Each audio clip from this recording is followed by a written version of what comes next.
The Joe Rogan Experience. Just because in that fragment, in that snapshot, in that slither, all we see is some humans with stone tools in caves, doesn't mean that nothing else was happening. So, well, a good piece of evidence to that would point in that direction is Egypt. Because Egypt, even if you accept the conventional timeline of Egypt, which is 2,500 BC for the Great Pyramid, go look at the rest of the world at 2,500 BC. You don't see anything like that. Nothing even close. yeah, they were clearly, even if you kind of look at the conventional model of history, the ancient Egyptians were wildly ahead of everyone else. Everyone. It's just so weird. It's like, so weird. and that's if you, and the conventional model doesn't really give us any explanations of how they were doing what they were And doing. they arrogantly dismiss any other explanations, which is really weird. When you're talking about these immense structures that are baffling, absolutely baffling to anybody who's being honest. Yeah. What is your take on these Italian researchers that are looking at the tomography and they're looking at these things that they believe are underneath the Great Pyramid and some other structures in Egypt? Yeah, the kind the what's it called, like SARS Toppler. I mean, I don't know. I'm always a little bit suspicious when you make sensationalist claims with new technology, and that doesn't mean it's wrong. That just kind of you gets have my, to be suspicious because it's bonkers. It's I mean, if crazy. what they're saying is 2 kilometers deep underneath the Great Pyramid, there's structures, and there's hundreds of meters of these pylons, these pillars that are in uniform positions with some sort of a coil wrapped around them. Like, what is that? What is that real? And they reproduce it in multiple different scans, but I don't know what they're seeing. I don't understand the technology, understand where the errors could be, like what could possibly cause it to glitch like that. Yeah, I mean, I don't know. I would love it to be true, obviously, because, you know. I would love it. Can you imagine? That's the problem. The problem is the same problem that I have with UFOs and everything else. You want it to be true. 100%. So it really clouds my judgment. And then I have to get my, analytical mind to say, shut up. Yeah. Let's look at this honestly. But I mean, I think, there's definitely something below the Giza Plateau. Like, that's always been written about in ancient sources, and these kind of scans, and then people you have stories of people going down into labyrinths that aren't, accepted by Egyptology, and there's definitely massive mysteries surrounding Giza and the construction of the pyramids and what could potentially be below the pyramids. And this kind of new pyramid scan project has the potential, I think, to, make big progress in understanding what is below Giza. But I don't know, until there's better data out there, I'm not going to, jump to any conclusions and declare that this is like evidence of, a lost advanced technology civilization or anything like that. No, you can't. But I am so excited about just the possibility that they're right. Because if they are right, that's the greatest monkey wrench into history that's ever existed. Because explain away that. Yeah, with ancient people with stone tools or copper. Like, explain that away. They'd probably try, mate, because it already doesn't make sense. Their explanation for the construction of the pyramids being wooden sledges and stone chisels or whatever they say, it already doesn't make sense. It's already so ridiculous that I wouldn't even be surprised if they tried to explain away these. It'll discredit them, because the problem is if it does indicate that the pyramid is something other than a tomb, there's not. I don't even see any evidence that the Great Pyramid at Giza. I mean, what's the evidence that was a tomb? I mean, I don't think they've ever found a body in there. No. It's just a chamber which they've called the King's Chamber. Right. I mean, I'm not an expert in ancient Egypt by any respect, but it's always baffled me that they're so determined that the pyramids are tombs just because some later pyramids have had, mummies and pharaohs and sarcophagi found inside them. But that doesn't mean anything, and that doesn't mean that they built it. That also could mean that the pharaoh decided that it was his and wanted to be buried inside of it, and it had existed for thousands of years before they ever even got there. And you find bodies in buildings today, and that doesn't mean the purpose of that building was to be a tomb. Right. It's just someone's buried there, so someone, as you say, it's a weird assumption. It's a very weird assumption. And did you ever read any Christopher Dunn, yeah. Christopher Dunn's work. I know a bit. I haven't read his book, but I know a bit about it. And it's interesting. I mean, he's like a serious guy, isn't he? He's like an engineer. Exactly. And he has quite serious theories that... He thinks it's a power plant. Yeah, which would be crazy, wouldn't it? Especially if you add into that the Graham Hancock's ideas and some of these other people's ideas that perhaps some of these structures are far older. Well, the kind of Orion correlation and the Sphinx. Also, the fact that the deeper you go into the sand, the more sophisticated the building techniques are. Yeah. That gets weird. Like larger stones. Like, what happened? The whole of like ancient Egypt and the Sahara Desert in general just doesn't make sense to me, because when you look at the Sahara Desert and the fact that it was green for 9,000 years and then it stopped being green at precisely the time that we're told ancient Egypt emerged, well, that doesn't make sense. That defies how civilization works. Why would a civilization only emerge after the climate got worse? That doesn't make sense at all.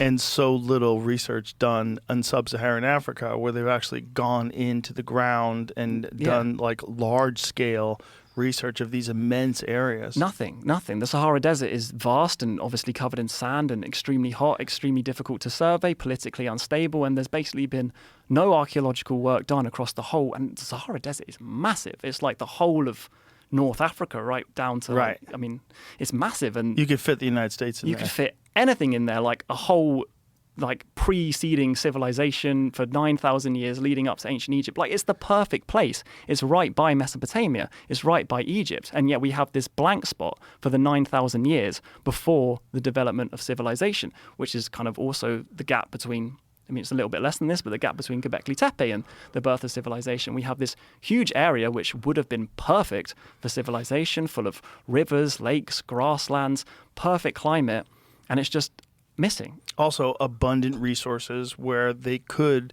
establish a stable civilization because they had so much food and they weren't being attacked, so they could kind of set up shop and figure some things out. Yeah. Over a long period of time. Yeah. So my theory is that things were happening in the Sahara Desert when it was green, in the Green Sahara, for those 9,000 years. And then, because it was really quick, that's what I don't think people realize, is that when the Sahara Desert turned from, green, lush paradise, whatever you want to call it, to a desert, it was like a few centuries.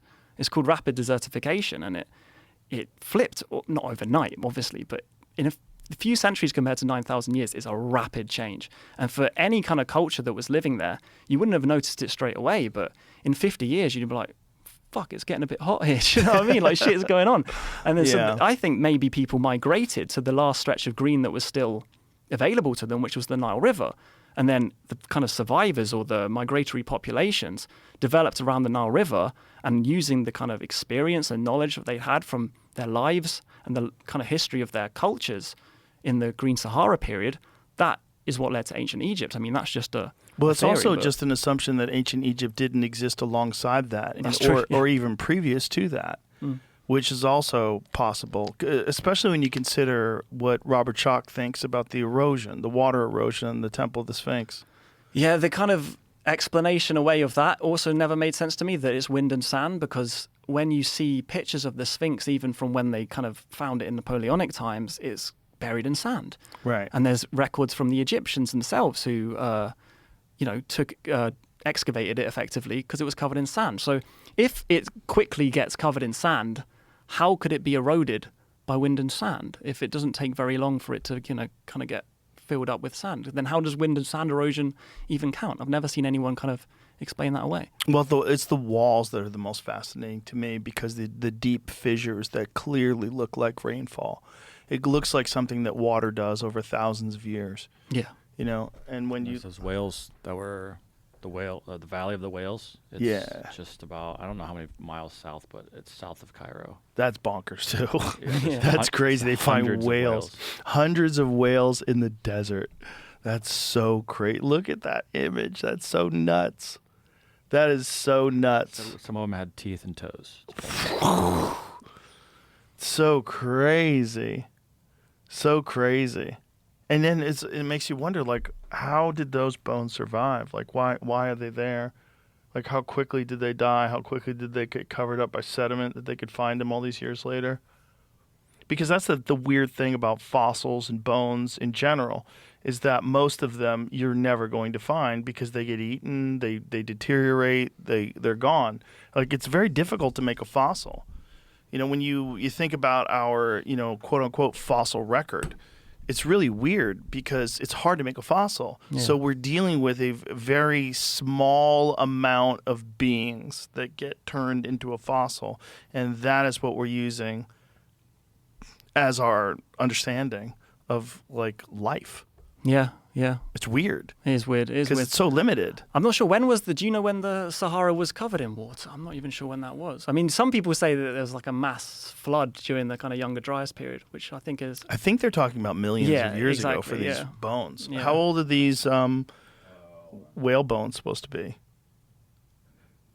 But I think millions of years ago, it's assumed that it was completely underwater, right? So are we talking like Pangea times? Like, what are we talking about? I don't know. But even not too long ago, like, kind of 12,000 years ago, whatever, they had these massive river systems, like the Tamanrasset River system. Here it is. 40 million years old. Yeah. 40 million years old. But I don't know about the whales. Oh, my God. Primitive whales. Primitive whales documenting, how do you say that word? Cetacean? How do you say that word? Cetacean transition? Is that how you say it? I don't know. Cetacean transition to marine life, sauridians and reptiles, as well as shark teeth from the Genaham Formation 40 to 41 million years ago. The strata in, I don't say that either, Wad al-Hitan belongs to Middle Eocene epoch, and it contains extensive vertebrate fossils within a 200-kilometer area. Fossils are present in high numbers and often show excellent quality of preservation. The most conspicuous fossils are skeletons and bones of whales and sea cows. What's a sea cow? I don't know, man. What's a manatee? You ever see the precursor to whales, like where whales came from? No, where did they come from? It was an ancient animal that was like almost like a hooved wolf. What, sea animal? No, oh, you mean it was so they a were land animal. That's why they breathe air. Oh, of course, they're mammals, aren't they? Yeah. That's weird. It's super weird. It's super weird. It was some animal that supposedly lived on land and is real freaky looking, almost kind of like dog-like. Yeah. And that thing eventually became said, a whale. I just like swimming. I'm going to go back and into then the one sea. day it said, I'm never going back to the land. It's filled with assholes. I'm just going to live out here in the ocean where all you have to contend with is sharks. This article calls it the god of death whale. Wow, that's what it looked like. That's what it looked like. That's pretty terrifying. But there's some images of it on land, some depictions. Yeah, that's what it looked like. That freaky thing was what whales came from. That thing walked around the ground and then eventually said, If it's 40 million years ago, is that what those skeletons are then? Maybe. Interesting. Some of them maybe, right? Because they do know that thing. It was when whales walked in Egypt. Wow. I was watching, I don't remember whose podcast it was. I wish I could remember. But we were talking to some guy that found definitive evidence of dinosaurs in Egypt. So if you go back far enough, there were dinosaurs living in that part of the world as well. What's that one image you just saw right there with the mouth open? Yeah, that one. That's crazy looking. Prehistoric whale ancestor. Look at that thing. Whoa. That's crazy. Here's the sea cows. What? This image says a prehistoric sea cow was killed by a prehistoric croc. Wow. Then eaten by a tiger shark, but I don't know. Boy. Life is hard where there's no doors. That's the problem with the ocean. There's no doors. There's nowhere to hide. Yeah, So it's just constant chaos. It is just constant things eating things in this 3D space where they can go up and down and side to side. And that's just nature, isn't it, man? It Everyone's is. just killing everything else, and yes, we made it. but we figured out doors. We did. We figured out walls and doors, and that changed the game. But when did we do that, Joe? That's the question. That is the Because question. a lot of people would claim to think, and the kind of consensus always is that we didn't do that until 12,000 years ago. We didn't settle down and form permanent communities until the Neolithic Revolution. And I think that's one of the major paradigms, if you like, that we have regarding our past that simply doesn't make sense in light of new evidence. And